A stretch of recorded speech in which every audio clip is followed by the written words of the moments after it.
What is going on, everyone? MikeO back with another Mail Day recap showing off some recent pickups that I've gotten in over the last few weeks. Large selection of stuff, some autographs, some base cards, some graded cards, some non-Phillies, a lot of Phillies, of course, as well. Some stuff out of breaks, stuff I've been waiting on from Topps for a very long time. Just enjoying baseball season overall. The Phillies, hit or miss. They've been very streaky this year. Hot streaks, cold streaks, a few more cold streaks than hot streaks, but hopefully they'll get stuff settled soon. But baseball season, it's just fun to follow. It's fun every night to, have games to watch and kind of see how things evolve. And of course, as always, there's surprising teams, there's disappointing teams. There's players that are getting back on track, guys like Juan Soto, guys that are still trying to find themselves. So we'll see how the season plays out. Anyway, let's start getting into some of the pickups. So a couple of big cards right there to the left. All right, so first off, I got two of these back from Topps. These are Topps now. There's supposed to be 3 in the package. Only 2 arrived. So that's going to be another whole ordeal reaching out to Topps. And these are from 2022 Topps Now Road to Opening Day. They, in the past, would do autograph subjects. And if you bought all 3, or if you bought a 3-pack, you'd usually get one of each. And that's what I did. And I only received 2 of them. One's a Rhys Hoskins, numbered to 99, which I have plenty of Rhys Hoskins autographs at this point. Main reason I bought it was to get this guy. I can't remember who the 3rd subject was. I want to say it was JT Realmuto. Anyway, did get a Harper, and this is actually a blue parallel, numbered to 49.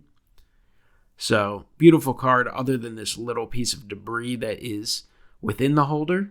Kind of annoying there, but I guess it's something you can forget about in time.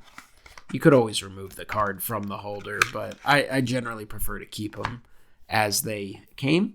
All right, other pickups. So this is a E-Topps Classic Mike Schmidt. These E-Topps are pretty nice. This one's actually nice that the holder is in pretty decent shape. Most of the time when you find these, the holders are just flat out destroyed. People didn't put them in sleeves, didn't protect them at all. So that's really cool.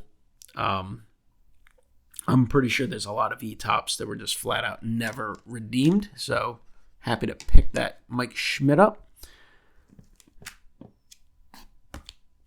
Next up, let's check out a PSA graded card. This is a 1927 W560 Fred Cy Williams. It's a hand cut, Jack of Diamonds, VG3.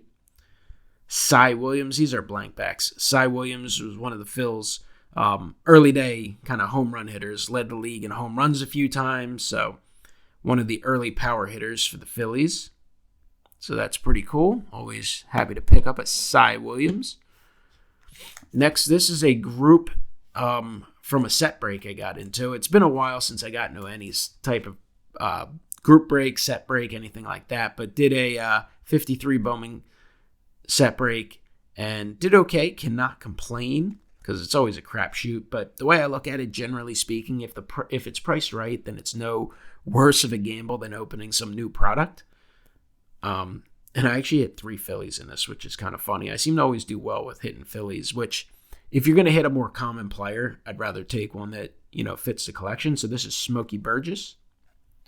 Nice looking card there. And we got Del Ennis. Really good player for the Phils. For the Cubs, we got Warren Hacker. 53 Bowman colors are obviously beautiful. Hit one black and white. Steve Ridzik, pitcher for the Phillies. And then my best hit of the 5 was a 53 Bowman color, Roy Campanella. So you'll always take a Hall of Famer. VG3, pretty nice looking 3. A little jammed up on the corner, but I don't know, from the front, you don't really notice the corner as much. Little diamond cut, little off center. But overall, my eyes zoom right into the middle of the image. So that really doesn't bother me as it would for some other cards. So happy with that. A few Topps Nows came in.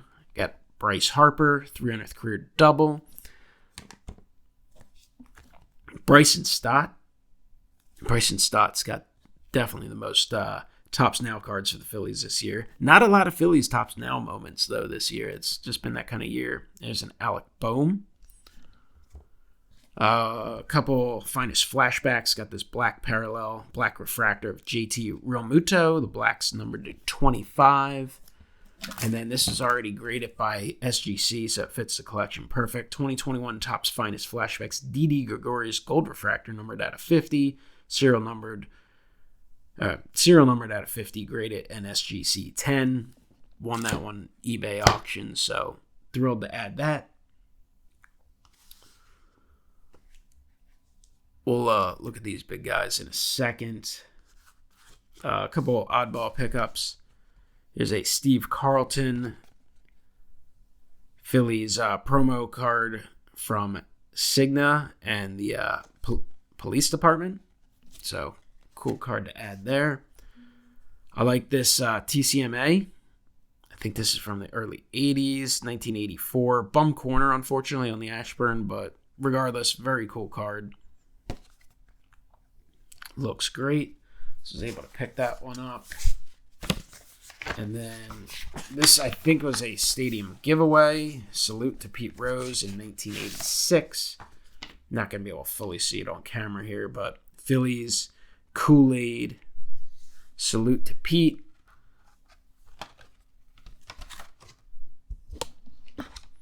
And as you can see, it kind of pulls out. You can see some career highlights. Again, not the easiest thing to show off on camera, but you can see here's Phillies aspect. So pretty neat. A lot of great images. Back, got the Diamond King card. And his career statistics. 4,204 hits. So, thought that was a neat addition to the Phillies collection. Salute to Pete. Even though, you know, Pete certainly is, he's made a name for himself in the world and in baseball beyond his 4,200 hits. No doubt about that. Some autograph pickups. Selection of these will be going off in a PSA DNA order and then some in a future Beckett order. Jorge Padilla. He did not actually play for the Phillies. Typically, I try and stick the guys who played for the Phillies. He was in the minor leagues, a prospect for the Phillies. Did actually make the majors, I believe, in 2009 with Washington. This card is from 2003.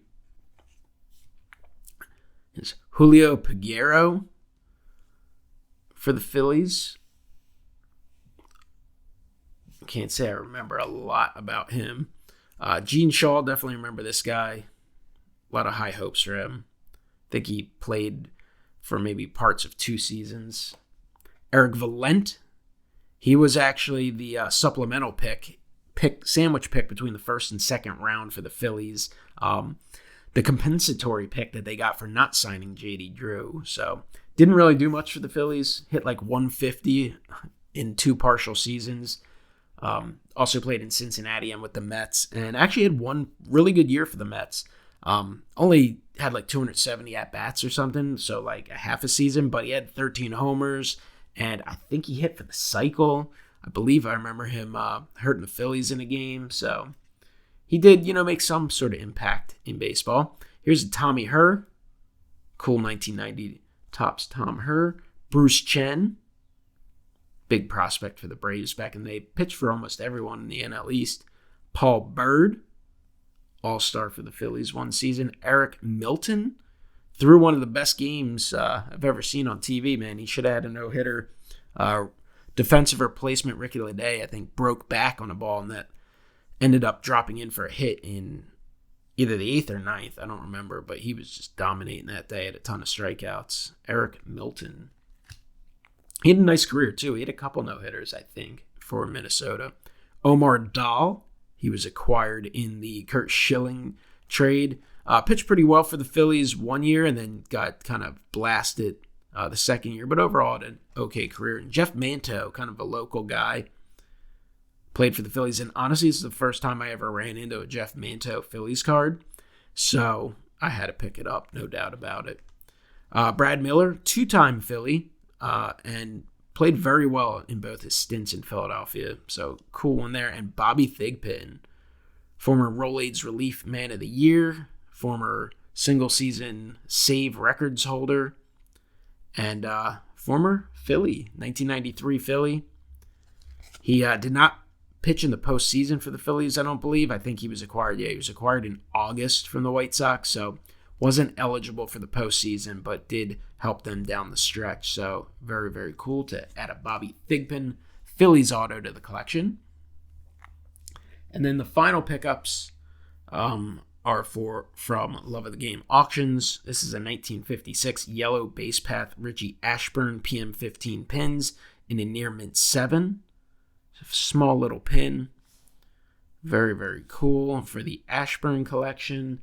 And the other pickup, most likely going to actually put this up for sale, though I would love to keep it. It's just, it's one of those I was kind of bidding on and honestly didn't expect to win.